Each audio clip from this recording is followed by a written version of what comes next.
Et dans l'Atlantide, tu as aussi Frédéric Soddy, prix Nobel de chimie en 1921, qui défend l'Atlantide en disant que l'Atlantide aurait abrité effectivement une civilisation disparue possédant une technologie bien plus avancée que la nôtre.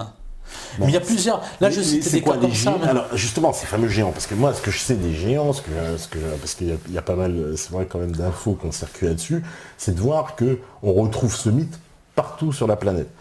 Ça, c'est assez impressionnant parce qu'on sait qu'en Amérique du Sud, on nous parle de géants. Magellan lui-même, semble-t-il, quand il a fait le tour, tout à fait. Voilà, en passant par l'Argentine, oui. La Patagonie, c'est Patagone, le fameux géant. Comment dire, qu'il a nommé, on a nommé cette terre, pourquoi? Parce qu'il paraît qu'ils ont vu des géants sur la berge, hein, c'est pour ça qu'on a appelé ça la Patagonie. Il y a le fameux temple d'Angkor, bâti par des géants, selon les dires locaux, qui disent mais qui a bâti ce temple? Ce sont des géants. Où tu retrouves un dinosaure, hein. Et ça c'est très fort, parce qu'au temple d'Angkor, il y a un dinosaure qu'on appelle le stégosaure. Et les scientifiques ont découvert, à l'heure actuelle, que le stégosaure pouvait se déplacer sur la pointe de ses pattes. Et il le représente déjà au temple d'Angkor, sur la pointe de ses pattes. C'est-à-dire que ce qu'ont découvert les scientifiques à l'heure actuelle, on le connaissait déjà à la construction du temple d'Angkor. Et les scientifiques avant se raillaient plus ou moins donc, de ce dessin en disant mais voilà, il le représente comme ça, mais c'est tout à fait impossible. Et c'est tout à fait précis. Et je pense même de mémoire que ce stégosaure, c'est une variété spéciale de stégosaure qui n'a pas de pointe sur la queue. Et là aussi, c'est une chose qu'on a découverte tout à fait récemment. Il y a par exemple dans la Bible, là, je fais une petite digression avec la Bible, c'est le docteur Dominique Tassot qui parle de cela.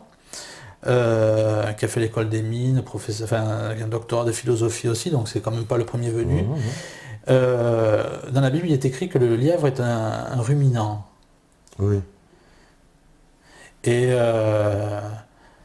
les scientifiques disaient, mais regardez, la Bible raconte n'importe quoi. Qui peut croire que le non. Et on a découvert dans les années 1950 que c'est tout à fait exact, ce que la Bible écrivait déjà il y a 2000 ans. C'est-à-dire que le lièvre a un système digestif avec, je ne peux pas expliquer comment, hein, en tout cas... Un peu comme un ruminant avec double système et deux estomacs, etc. Ouais. Sauf que là, il produit déjà des déjections qui ne sont pas définitives, qui remange. D'accord.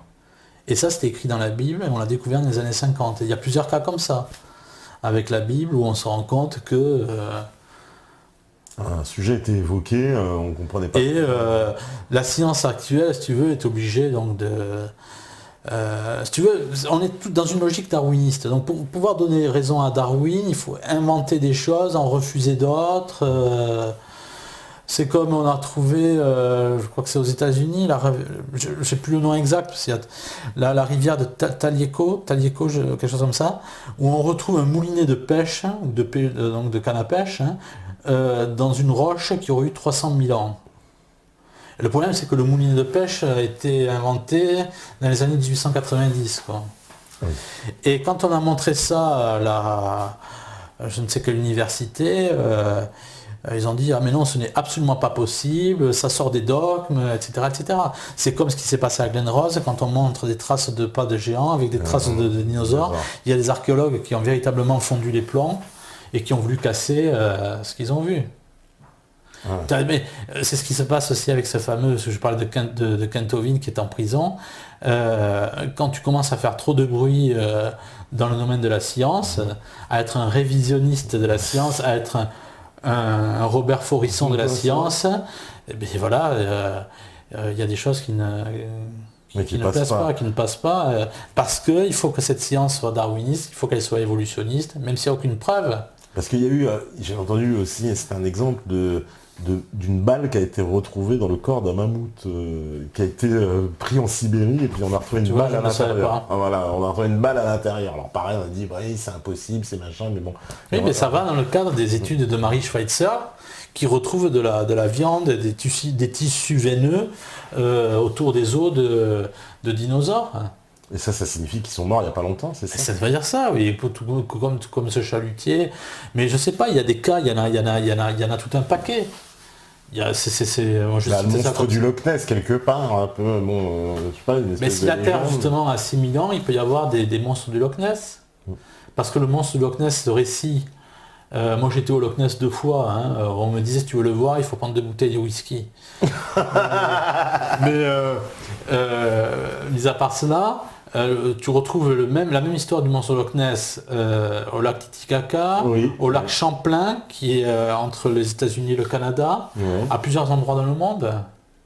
Et on nous sert comme ça des histoires de dinosaures. Et, c'est un certain Bill Cooper aussi qui parle au XVIe Cooper, siècle de dinosaures, d'oiseaux préhistoriques qui abîment le toit des maisons au XVIe siècle au Pays de Galles. Et lui est un diplômé d'histoire. Mais des cas, il y en a plein. C'est les fameux dracars des Vikings Ouais. qui représentent Une des espèce de dragons. dragon, ouais. On est tout à fait dans cette logique. Oui, d'ailleurs, même le dragon lui-même, on le retrouve partout aussi. Un animal qui n'a pas existé en théorie, et on n'a Tout à jamais fait. retrouvé de C'est dragon. le fameux dinosaure. Sauf peut-être, voilà, un symbolique de dinosaure, mais c'est une légende du dragon, on la retrouve de la Scandinavie à la Chine, quoi. Partout. Donc, il n'y a pas d'explication. Et alors, ces fameux géants, parce que c'est vrai, on les retrouve, on va dire, sur toute la planète. On retrouve des traces un peu partout, en Orient, en Chine, en Europe, en Afrique, en Amérique du Sud, en Amérique tout court, puisqu'il y a même des grands monticules aussi chez les Indiens, les Anasazi, comment on les appelle, ces fameux Indiens qui ont vécu 300 ans, puis ils ont disparu comme ça, ils sont arrivés dans le désert, les Anasazi. Ah, je sais pas. Voilà, ils sont arrivés dans le Nevada, puis c'est des géants selon les... Oui. Selon les En tout cas, il y a des histoires de locaux, géants. quoi, voilà. C'est les Indiens Sitka qui chassent, je crois que c'est je me souviens pas bien du terme exact, en tout cas, de cette tribu qui chasse des géants. Et on a retrouvé je sais pas, c'était pour quelle, enfin bon, en tout cas, il y a des personnes qui ont creusé à tel endroit parce que la légende racontait que ces Indiens étaient un peu embêtés avec les géants parce que les géants mangeaient les hommes. Étaient Voilà. très méchants. Ouais. Donc ça les gênait un peu. Quoi. C'est vrai que c'est dérangeant d'avoir des voisins comme ça.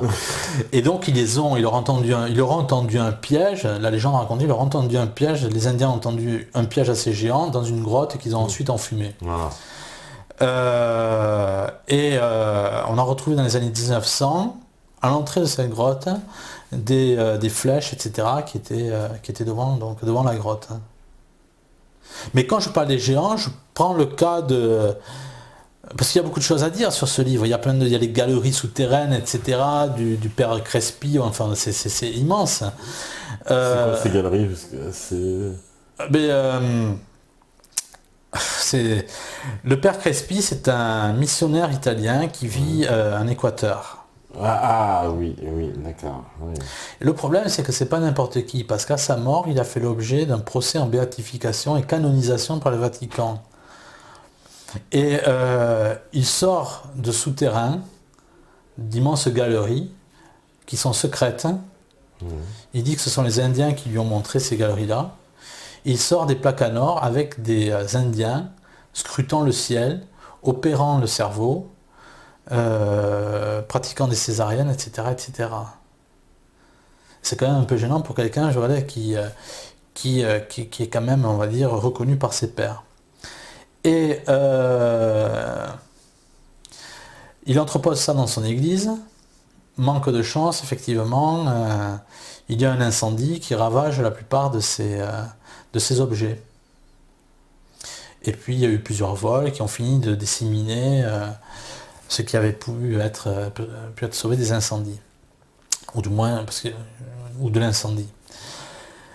On en reste là, jusqu'à ce qu'un certain Moritz, donc ça c'est dans les années 60, un certain Moritz, en 69, si je ne m'abuse, au début des années 70 en tout cas, s'intéresse à cette histoire de galeries souterraines qui viendraient des Incas en Équateur.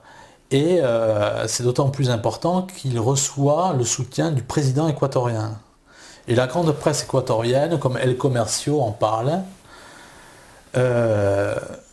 Et il part dans ces fameuses galeries, inspecter, etc. Faire des recherches d'archéologie. Il n'a plus effectivement, donc il se rend compte qu'il ne reçoit plus de nourriture avec son équipe. Donc c'est quand même un peu moyen parce que les habitants qui sont tout autour, on y retrouve les giveros, les réducteurs de tête. Ils sont rigolants. Enfin en tout cas lui revient à la civilisation et toutes les portes qui s'étaient ouvertes au début sont fermées. Il ne retrouve plus de soutien. Et en 1976, parce que tout ça, tu vois, nous on nous dit, voilà, ce sont encore des fumisteries, etc. Mais en 1976, et ça c'est très intéressant, l'armée américaine part là-bas, avec l'armée équatorienne. Elle est dirigée par un certain Stan Hall, qui est un ingénieur écossais, qui est un chercheur de l'Atlantide. En tout cas, c'est mission secrète. C'est la mission de spéléologie qui dure le plus longtemps, ça dure plus d'1 an, avec l'armée américaine et l'armée équatorienne. C'est-à-dire des moyens déjà, des gros moyens. Et on y croit. Ouais. Et on y retrouve qui dans cette équipe? Une autre personne qui appartient à la fine fleur, c'est-à-dire Armstrong.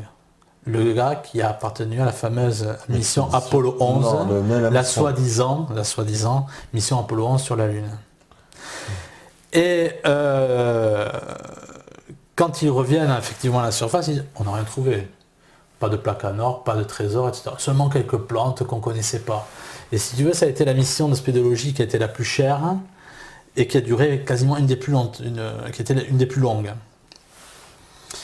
Et là, je me suis dit, parce qu'il faut quand même prêter l'oreille, avoir l'œil affûté, c'est que si ce Armstrong fait partie de cette équipe, c'est qu'il appartient certainement à quelque chose d'autre. Et j'ai cherché, et j'ai trouvé quelque chose qui m'a vraiment intéressé. Et c'est un auteur allemand qui s'appelle Frank Hills, H-I-2-L-S, qui le mentionne sur la hiérarchie satanique de ce monde. Il dit Armstrong a appartenu au Bohemian Club. Il l'affirme, il écrit noir sur blanc. Pas par rapport effectivement à ces investigations-là. Mais moi, ce qui m'intéresse, c'est que si un type du calibre, on va dire, de Armstrong soit envoyé en mission dans une mission de spéléologie qui est quasiment la plus longue, qui coûte très cher, etc., est envoyé, c'est qu'il y a très certainement quelque chose qui est intéressant et que ce type-là appartient au milieu. On va pas. Et c'est très intéressant de retrouver ce Armstrong qui a appartenu du moins au Bohemian Club. On s'étonner de le voir. Et ce qui est intéressant, c'est que toi, on va te dire, voilà, toutes ces histoires d'Inca, de galeries, de civilisations avancées, ce sont des fadaises, puisqu'il n'y en a rien à trouver, etc. Voilà. Mais moi, je constate que les États-Unis se sont intéressés de près à cela. Certainement les Rockefeller derrière.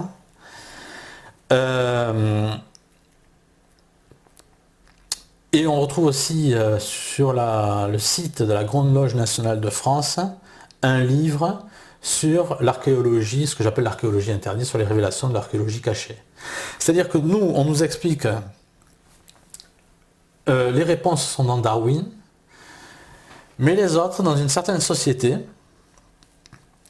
ou au niveau de la société, on n'étudie pas Darwin, je dirais, mais il y a une toute autre interprétation de l'histoire de l'humanité qui est donnée, qui est respectée. D'accord. C'est assez énorme quand même, quoi, parce que, alors, au niveau des géants, moi, j'ai une question aussi, c'est les fameux Anunnaki. Ceux dont Zecharia Sitchin nous parle aussi, de géants, etc. Alors, c'est quoi? C'est un mythe? C'est faux? Alors, Zecharia Sitchin, je l'écris sur mon livre sur les extraterrestres. Ouais. Je l'explique que les extraterrestres n'existent pas. Ah ben, on va en parler de toute façon après, mais Zecharia Sitchin... Mais parce que, justement, c'est dans ce livre. Ouais. C'est pareil, il y a beaucoup de gens quand ils disent la civilisation de Sumer, etc., bien souvent c'est de la daube. Ils nous racontent, voilà ce qu'on a lu sur des tablettes... C'est un peu le principe des longues périodicités, de ces coins abscons de l'univers qu'on ne peut pas sonder, on nous balade, etc. Et qui peut dire effectivement, bon, on ne peut pas les chercher, on ne peut pas démentir. Et là c'est pareil. Je traite dans mon livre des extraterrestres, auxquels je ne crois pas, et je dis que les extraterrestres, comme par hasard, on leur donne souvent des noms de démons. Je dis que Zecharia Sitchin est un menteur. Ah ouais. Et il n'a pas traduit les tablettes cunéiformes, là, tout ça? Je ne sais pas ce qu'il a fait. Mais il dit que les Anunnakis auraient croisé leurs gènes, ça viendrait de la planète Nibiru. Voilà, Nibiru, ils auraient croisé leurs gènes avec des hommes préhistoriques. Des hommes préhistoriques pour donner là. Déjà, il faut croire aux hommes préhistoriques. Mais ce qui est intéressant, c'est que quand on va chercher, ça c'est à la portée de tout le monde, on se rend compte que les Anunnakis sont les 7 gardiens de l'enfer dans la civilisation de Sumer. Et ça, il n'en parle pas du tout. Ouais. C'est très clair. Avec les extraterrestres, ce que veulent faire les kabbalistes, parce que le problème est là. Oui, parce que Zecharia Sitchin, c'est un professeur israélien, il me semble que c'est ça, qui vient de New York. Mais... C'est qu'ils veulent faire, avec des anciennes idées, des habits neufs. Et ils veulent remettre au devant de la scène, en fait, les croyances païennes. Le problème est là, et on invente tout et n'importe quoi. Ils reprennent les anciens dieux de l'Ancien Testament, comme Ashtaroth, Astarté, Semjaz, et les Anunnakis font partie aussi de ces dieux de l'Antiquité. C'est une manière avec les extraterrestres de les réhabiliter. Mais pourquoi il parle? Parce qu'il parle aussi de géants, il parle donc il fait les liens avec les fameux géants. C'est possible, là je ne le sais pas sur ce... Enfin, moi ce que j'ai lu en tout cas dans les écrits de Sitchin, c'est qu'il parle de géants, parce que pour lui les Anunnakis sont des géants. Ils sont représentés comme tels, d'ailleurs c'est ça. Oui, mais les Anunnakis, donc, voilà, on les retrouve, et ça il ne le mentionne pas. Mais il y a des choses bizarres quand même chez les Sumériens, c'est que ils avaient des connaissances astronomiques extrêmement développées. On ne sait pas d'où vient ce savoir. Justement, c'est ce que je développe dans mon livre. Là, encore une fois, il faut lire, il faut comprendre la Bible. Ouais.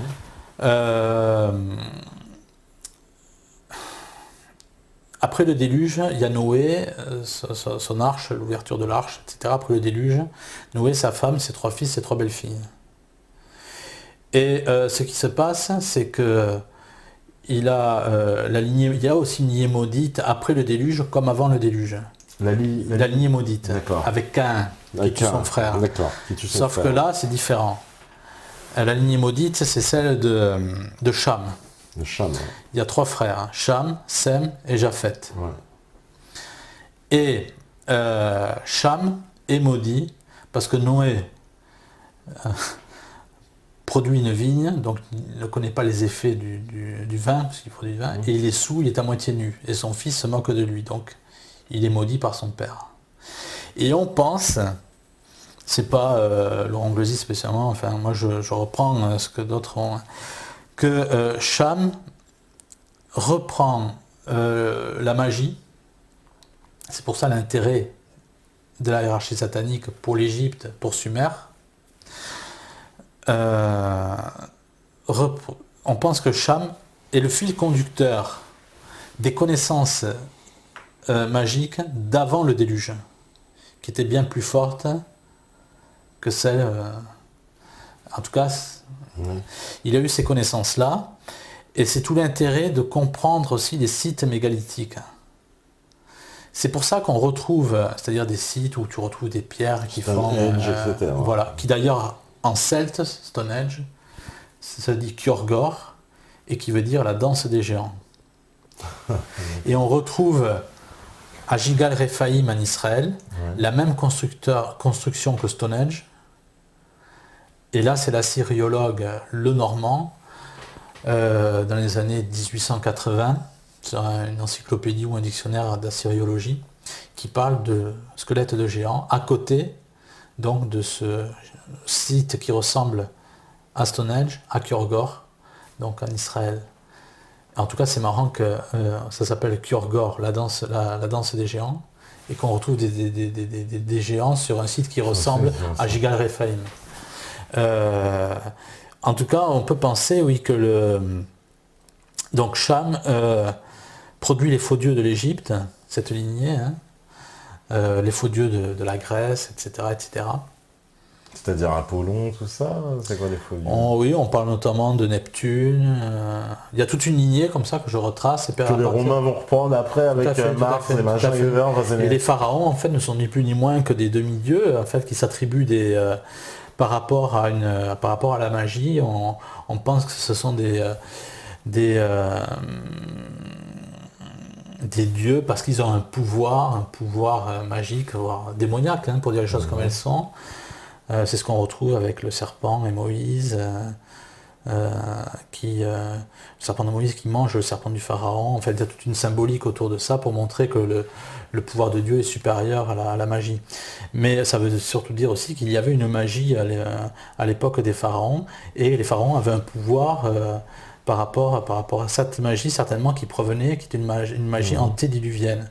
Et tout le pouvoir occulte, justement, toute cette élite occulte à l'heure actuelle, c'est de retrouver cette magie-là. D'accord. Cette magie antédiluvienne, mais alors, qu'est-ce qui se passe? C'est-à-dire que les Anunnaki, il a repris une symbolique, alors ça n'a pas vraiment existé, mais... Moi je pense, on n'a pas retrouvé de traces d'extraterrestres, en tout cas dans l'univers, ni ailleurs. Mais alors ces géants, ils sont quoi? Ils sont pas extraterrestres, ils sont bien terriens alors? Ils sont bien terriens. Les explications sont données effectivement dans mais c'est quoi alors? Il y a deux espèces d'hominidés qui ont cohabité, on va dire, des petits et des grands? Oui, tout à fait. C'est-à-dire que les géants apparaissent avec Genèse 6.4, où on parle des fils de Dieu qui trouvent les filles des hommes fort belles, et effectivement, voilà. Roi. C'est ce qui me semble. Ouais. Et quand on lit la Bible, donc il y a les ésotéristes, ils disent mais ce sont des anges, moitié anges, etc. En fait, des anges déchus. Oui, il faut mener film. Voilà, suivez mon regard quand on parle d'anges déchus. Oui. Mais comme il dit saint Irénée au IVe siècle, un ange est asexuel, ne peut pas avoir d'enfant. Et on a la réponse avec saint Irénée ou avec les saints docteurs de l'Église catholique. Il s'agit très certainement que c'était interdit et que ça ne s'était pas produit auparavant. La lignée maudite donc de Caïn la lignée maudite, donc les filles des hommes, a des enfants avec la lignée de Dieu, celle d'Abel. D'accord. Et ils ont des enfants. Si ça se produit à ce moment-là, c'est que ça ne s'est pas produit, c'est un peu de la palisse, mais ça ne s'est pas produit avant. Ce qu'il faut comprendre, très certainement dans le cheminement, c'est que les lois de la nature sont différentes. Et il est possible que les lois de l'environnement aient été aussi différentes parce que ça a permis la naissance de géants. Alors, j'avais entendu par rapport à ce que tu viens de dire, qu'effectivement, s'il y avait un peu moins de pression atmosphérique et de gravité, ça pouvait jouer sur la taille des... Il y a un docteur qui a étudié ça, il y a plusieurs scientifiques, mais enfin, le docteur Bogg, B-A-U-G-H, parle de cela. Il a reproduit aussi une atmosphère, qui aurait pu être celle de la préhistoire, beaucoup de choses comme cela, et avec une gravitation moindre. Et ce qui est intéressant, c'est pour ça quand on parle des âges des patriarches, on parle de Mathusalem 900 ans, de Noé aussi du même âge. Et puis on parle de géants aussi. Oui, tout à fait. Et même dans le Coran, il me semble, sans dire de bêtises, on parle de géants dans le Coran, puisqu'on dit à l'époque où tout était grand, etc. On parle de ça dans le Coran. Mais ce qui est intéressant avec les patriarches, l'âge des patriarches, tu dis, ils ont 900 ans, c'est complètement impossible. Et il faut comprendre qu'on l'humanité sort du paradis terrestre avec Adam et Ève, avec certainement des conditions qui étaient idéales. Et ce qui se produit, c'est que si la pesanteur est moindre, le flux sanguin est moindre aussi. Et donc les organismes s'épuisent moins. Il faut savoir aussi que l'environnement, au niveau de l'environnement du moins, la perte, l'épisode du déluge, où ça aurait été les 3/4 de la couche d'ozone qui aurait été, de la couche d'ozone, qui se serait, au niveau de la couche d'ozone, qui qui se serait vidée. Il n'y a plus de protection au niveau de la terre pour les changements saisonniers, etc. etc. C'est-à-dire les changements saisonniers qui fatiguent énormément les organismes. D'ailleurs, on le voit bien, il y a encore un signe aussi, Genèse 9, avant et après le déluge. Avant le déluge, on parle des espèces qui sont végétariennes, où toutes les espèces mangent de l'herbe, sont végétariennes, donc c'est peut-être pour ça que l'arche de Noé a pu exister. Et après l'arche de Noé, il y a l'apparition d'espèces, effectivement, enfin, ces mêmes espèces deviennent carnivores. C'est certainement parce qu'il y a un besoin donc en protéines ou que sais-je, après le déluge, parce que il n'y a plus cette protection de ce qu'on appelle de l'anneau aqueux, donc un anneau d'eau qui aurait protégé effectivement la terre et qui aurait été certainement connu dans la tradition des Gaulois puisqu'ils avaient peur que le ciel leur tombe sur la tête. Ouais. Mais donc tout cela, si on est dans un environnement, on va dire, idéal pour la vie, un environnement une pesanteur moindre, un air peut-être meilleur, que sais-je, on pouvait vivre jusqu'à 900 ans, oui. En tout cas, on retrouve dans l'Église catholique, ils reprennent au début du siècle, même plusieurs scientifiques comme Crombette, qui est étudié en égyptologie à l'heure actuelle, ils reprennent le recensement de la population serbe en 1880-90. Et ce qui est tout à fait intéressant, c'est que cette recension dit, voilà, en Serbie, en 1880-90, et donc c'est repris par des prêtres de l'Église. Montre qu'à une certaine époque, dans l'Église, on savait réfléchir, on n'avait pas peur de ce qui allait à contre-courant. Il parle de gens, mais pas un ou deux, c'est-à-dire peut-être une cinquantaine de personnes qui ont 200 ans, une centaine qui ont 150, etc., etc. Et tout ça, je l'ai sourcé dans mon livre. Et ce sont un scientifique comme Crombette, enfin il y en a d'autres, et des pères des gens de l'Église qui parlent de cela. Donc des gens qui auraient 150 ans. Non, je parle dans la population serbe, des gens qui avaient un âge de 150-200 ans. Et ça a été consigné par les prêtres. Par l'État serbe, et ça a été repris par des pères de l'Église, oui, tout à fait. Et c'est dans des écrits de prêtres. Hein. Et pas un, j'en recense deux qui ont repris ce recensement. D'accord. Surtout que, c'est parce que c'est tout à fait intéressant, parce qu'à l'heure actuelle, la science nous dit toujours, voilà, l'homme vit plus longtemps. Ouais. C'est-à-dire qu'on est dans un monde, là encore une fois, où si on remet, en fouillant un peu, quand on va dans les vieux textes, les textes qui écrivaient à l'époque, c'était effectivement des hommes d'église ou autres, hein, ou même d'autres scientifiques, ou ce qu'on appelait des historiens, par exemple, de la cour de roi ou autres, on se rend compte qu'il y a, quand il y a des missions donc, en Amérique, il y a des historiens qui écrivent à leur roi en disant voilà ils ont vu des géants ou même des prêtres missionnaires qui parlent de géants. Et pour cela, il faut prendre des textes qui ont 200-300 ans et on retrouve des choses qui dépassent la science-fiction. Mais c'est-à-dire, qu'est-ce qui s'est passé avec ces géants? Ils ont été exterminés? C'est-à-dire que les lois... Alors, il y a toute une histoire parce que les géants disparaissent avec le déluge, parce que Noé apparaît Genèse 5.2. Et les géants, Genèse 6.4. Et le déluge, Genèse 7. D'accord. Après, il y a une... Il est naturel, ce déluge Oui, tout à fait. Dont on retrouve les traces, d'ailleurs. Hein. Oui, on retrouve... Alors ça, oui, scientifiquement, j'ai vu pas mal de choses qui font qu'on retrouve les traces d'un déluge. Mais pourquoi, j'ai envie de dire, les petits hommes s'en sortent et les géants sont balayés? C'est un peu incohérent dans ce déluge, non? Parce que ces géants, justement, dans la Bible, il est mentionné qu'ils étaient certainement les garants d'un certain savoir qui aurait été contre Dieu. Et c'est toute l'histoire de l'Atlantide qui aurait disparu donc en 1260 avant Jésus-Christ. Tout simplement parce que quand on parle c'est dans le Critias de Platon, il dit que ces géants ont fait des choses, je ne me souviens plus de la phrase exacte en tout cas, mais dans le Critias, il mentionne bien que ces géants auraient fait des choses qui auraient déplu aux yeux de Dieu. En tout cas, Platon mentionne les sacrifices des premiers-nés, c'est-à-dire les premiers-nés pour les animaux. C'est-à-dire on pratiquait les sacrifices, les adorations, etc. Chez les Atlantes. Et il est possible que ces géants auraient été, quand on prend le livre de Baruch, c'est ce on lit des passages, enfin, un ou deux passages sur des géants qui auraient été détenteurs de grands savoirs. Et il est possible que les géants aient habité l'Atlantide. Par exemple, Platon parle de Phocée dans le Critias, qui était gigantesque. Hein. Et il parle aussi du roi Poséidon. Oui. Mais il ne dit pas que le roi Poséidon est un géant. Mais son petit-fils, Alcinos, est considéré comme un géant. Et donc on retrouve les géants avec l'Atlantide.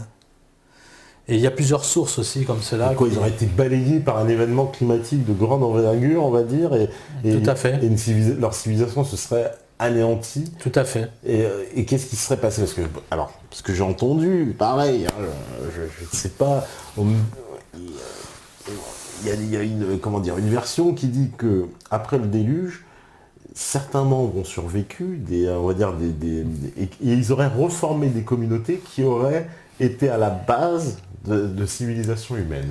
Alors c'est ce qu'on pense avec la région de l'Atlas dans le Maroc, ouais. Ou dans certains autres endroits, on va dire en Afrique, où on pense que voilà, il y aurait eu des géants qui se seraient échoués et qui auraient survécu comme cela à la disparition de l'Atlantide.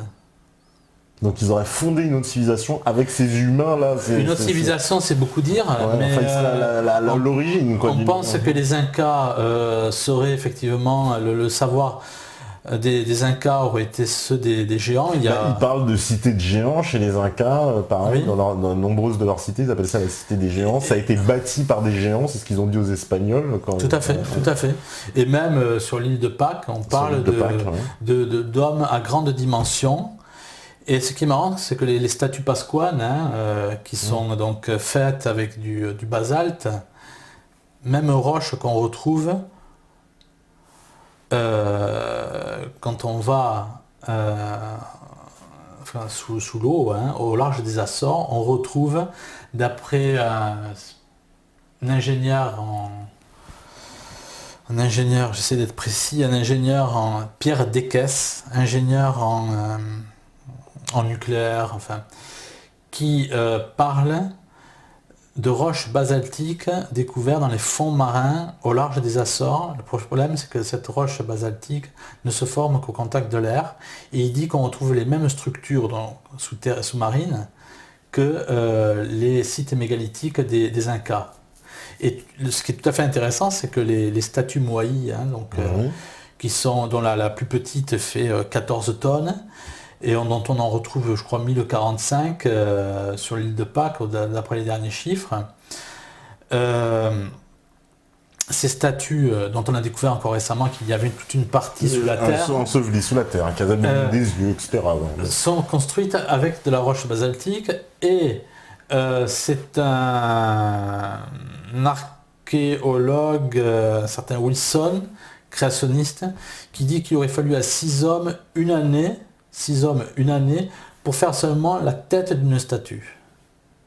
Donc il se pose le problème effectivement de la fabrication de la statue, puisque là encore une fois on voit, comme pour les sites mégalithiques, que ces statues échappent à nos connaissances actuelles. Et c'est exactement pareil avec les sites mégalithiques. Tiwanaku, qui ont été construits 10 siècles avant Jésus-Christ, qui est à, je crois, 3800 mètres d'altitude. En Bolivie. Avec, oui, exactement. La porte du soleil. Là, exactement, oui. La porte du soleil qui est à plus de 3 mètres. Plus de 3 mètres, qui pèse des tonnes et des tonnes. Avec des trilithes, enfin le trilithe. Oui. Et on retrouve là des pierres qui font, je dirais, des centaines de tonnes, avec plusieurs faces, c'est-à-dire 7-8 faces parfaitement imbriquées, comme si on avait coupé cette pierre dans du beurre. et on ne sait absolument pas comment ça a été fait. Et pour l'île de Pâques, quand on interroge la tradition orale pasquale, on nous raconte que les statues auraient été faites, donc ce sont des gens gigantesques qui les auraient fabriquées. C'est de grandes statures, et on constate effectivement la longueur des oreilles qui est assez importante sur ces statues. Elles sont toutes fabriquées de la même manière. On dit regarde vers le ciel, etc. Ou je ne sais quoi. Mais en tout cas, regarde tourner vers l'intérieur en plus de l'île, je crois, pas vers la mer. C'est ça qui est assez bizarre. Oui. Regarde pas vers la mer, regarde l'intérieur. Il y a une constante comme celle-là, et elles ont des oreilles très importantes et un turban. Tout à fait. Et ce sont des signes qui appartenaient à la noblesse, effectivement, inca. Donc il y a tout un tas de réflexions, où aussi quand les linguistes se posent la question de savoir la véracité de l'Atlantide, tout simplement parce que il y a des noms de villages qui parlent qui s'appellent Aztlan en Amérique du Sud. Il y a plusieurs, on n'en finirait pas de décortiquer les... je crois que c'est dans un livre américain que j'ai recensé d'un certain Bauer, Landscape of the Inca, où il parle aussi de géants qui ont ramené la civilisation. Et lui, c'est un archéologue. Je ne me souviens pas quelquefois de la totalité des noms, parce que c'est très riche. Je te confirme aussi que dans la tradition Punu en Afrique centrale, on parle aussi d'Atlante et d'Atlante qui serait venu apporter le savoir, etc. Donc voilà, la tradition Punu en Afrique centrale. Donc rien à voir avec les Incas, mais ils ont aussi une histoire qui se rejoint. Ça, on retrouve toujours les mêmes. On retrouve toujours, voilà. Comme on retrouve aussi des pyramides sous-marines, qui ont été enfouies par les eaux au large du Japon. Ah oui, à Yonaguni, oui. Voilà, ça, exactement. C'est un archéologue qui mène les fouilles et qui parle d'un continent perdu. Géante aussi, on voit des choses assez saisissantes. C'est comme un peu aussi la ville de Göbekli Tepe en Turquie, où c'est incroyable. Alors, tu as invité Rock une fois. Oui, Rock Sucker, tout à fait. Et ça fera l'objet d'un article dans Top Secret Magazine. Oui. Donc là, il y a un article qui est sorti un dossier que j'ai fait sur les grottes gigantesques de Chine. Grotte de Chuan, au large de Shanghai, je crois que c'est plus de 100 km de Shanghai, où on ne connaît pas l'origine de ces grottes. Mais j'ai aussi, donc en préparation, l'article, le dossier est terminé, c'est un dossier volumineux, sur les cités souterraines, une surtout d'Irinkuyu, qui a ceci de particulier. Donc c'est en Turquie, c'est pour ce que tu dis. Alors là, ce ne sont pas des gens, parce que les galeries font 1m60, 1m70. Il y a plus de 20 étages, donc c'est une cité souterraine, qui ont été construites entre le 9e siècle et le 15e siècle avant Jésus-Christ. Il y a 20 étages sous terre, et ça va jusqu'à 80 mètres sous terre, avec des systèmes qui coupent le souffle des scientifiques actuels, des systèmes d'aération très complexes pour amener l'air jusqu'à 80 mètres sous terre. Et on pense qu'il y a 3000 km de galeries, et cette ville, donc cette cité souterraine, est reliée avec d'autres cités tout autour à 9 km, qui sont moins importantes, puisque Derinkuyu a une superficie de 4 km². Mais t'imagines, 20 étages. Donc là aussi, il y avait des connaissances 1000 ans avant Jésus-Christ.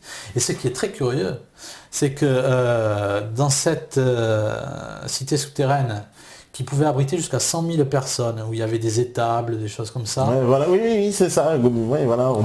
On pousse une porte de 80 tonnes avec le doigt, mais tellement c'est précis, quoi. Ce truc. C'est tout à fait étonnant. Et donc oui, ce qui est, c'est surprenant de remarquer tout ce savoir-faire. Et ce qui est très intéressant, c'est que quand on réfléchit un peu, sur les écrits qui nous est laissés, déjà il n'y en a pas beaucoup, on ne trouve aucune trace. Moi j'interprète pas, je constate à ce niveau-là. Aucune trace de vêtements, alors qu'à Derinkuyu, la température aux alentours du système d'aération est entre 7 et 8 degrés, et puis un peu plus loin, elle est entre 13 et 15 degrés, c'est le maximum. C'est quand même pas très chaud. sur 20 étages. Hein. Et encore, on dit qu'on n'aurait pas tout découvert, parce que ça a été découvert en 1963. Et on découvre une tombe avec un squelette, mais ce squelette a été enlevé pour être ensuite analysé, mais on n'a aucun résultat d'analyse. Et dans une autre cité souterraine en Turquie, donc plus petite, hein, on découvre 30 sarcophages, on va dire, et ils sont vides. Et en aucun cas on ne retrouve dans aucune cité souterraine, enfin mis à part Derin Kuyu, mais on n'a pas les résultats du squelette, on ne retrouve aucun squelette, aucun vêtement, rien, alors que ça pouvait contenir jusqu'à 100 000 personnes. Oui, voilà. Et je suis un peu dans cette optique de ce que j'ai retrouvé avec cette fameuse étude donc, de spéléologie en Équateur, dans les galeries Inca, où effectivement on mobilise des moyens financiers, des hommes, donc 2 armées on va dire, et on n'a rien trouvé, hein. Mais ils y sont restés plus d'1 an, quoi, avec un fric fou. Et là c'est un peu pareil, c'est-à-dire que quand tu regardes au final, on ne sait pas qui a construit, ça c'est la version officielle, mais on ne retrouve aucune trace. Sur 100 000 personnes, on pourrait retrouver au moins un vêtement, on pourrait trouver des ossements, on ne retrouve rien. C'est quand même curieux. Ouais, tu crois qu'ils ont caché, qu'ils ont rien retrouvé ou qu'il y a vraiment rien? C'est pas normal qu'on ne trouve rien. C'est vrai que c'est absolument... Et moi, ce que je constate ensuite, c'est sur les faits. Ouais. Je me base là sur les faits. Par exemple, juste que, comme ça, excuse-moi, je te coupe, mais par exemple, on retrouve un vêtement pour être daté précisément, peut-être. Ah, d'accord, je comprends mieux. D'accord. Et après, tu vas à Malte, il y a un hypogée donc de... J'ai oublié le nom, qui a été découvert par le père en 1902, Manuel, M-A-N-W-E-L, Manuel Magritte. Et là, il découvre 700 squelettes, ou peut-être plus. Alors, tout à fait par hasard, il découvre ça. Et le père Magritte décède quelques mois après sa découverte. Il est impossible, j'ai demandé même à des personnes, à des amis, s'ils pouvaient trouver la cause du décès du père Magritte. C'est impossible. Donc on est en 1902, par là, il décède en 1905, si j'ai bonne mémoire. Je ne sais pas de quoi il décède, en tout cas il trouve 700 squelettes, il découvre un peu une cité souterraine, avec des données qui sont très intéressantes, c'est-à-dire que dans cet hypogée,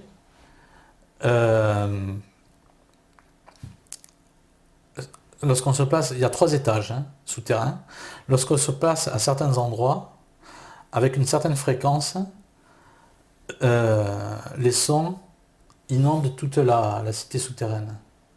Donc on peut penser que ces gens avaient des connaissances en acoustique qui étaient très poussées.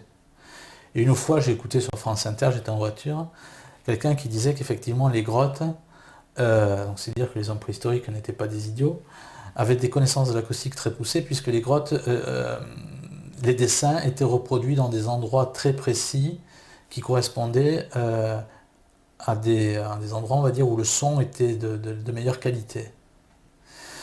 Enfin, bon, voilà où j'en suis. Et après, je regarde encore une chose, c'est pour la découverte des grottes de Lascaux. Ouais. C'est le père Glory qui fait la découverte. Alors, il est complètement furieux parce qu'il se rend compte qu'on ne prend aucune protection. C'est-à-dire que les gens qui sont là pour déblayer ou autre, quand ils veulent uriner, ils ne le font pas dehors, mais dans la grotte. Enfin, bon, c'est le capharnaüm le plus total. Et lui constate effectivement que les dessins sont très perfectionnés. C'est ce que dit, mais il ne va pas plus loin, peut-être qu'il n'a pas osé d'être révisionniste. C'est un préhistorien qui s'appelle Jean-Claude, originaire de l'Ariège. Il dit 5% de l'art pariétal serait complètement irréproductible à l'heure actuelle, par les hommes actuels, parce qu'ils sont très perfectionnés sur des notions de perspective, de vitesse ou autre. C'est marrant, ça, ouais. Ah oui, non, mais je peux t'en raconter sur les carrières. Et le père Glory, il arrive une chose, ça on peut le constater, une chose tout à fait curieuse. Dans les années 1960, il fait une étude des grottes de Lascaux. Donc si tu veux, il doit avoir une notion, on va dire, biblique, pas très darwiniste, on va dire, des choses.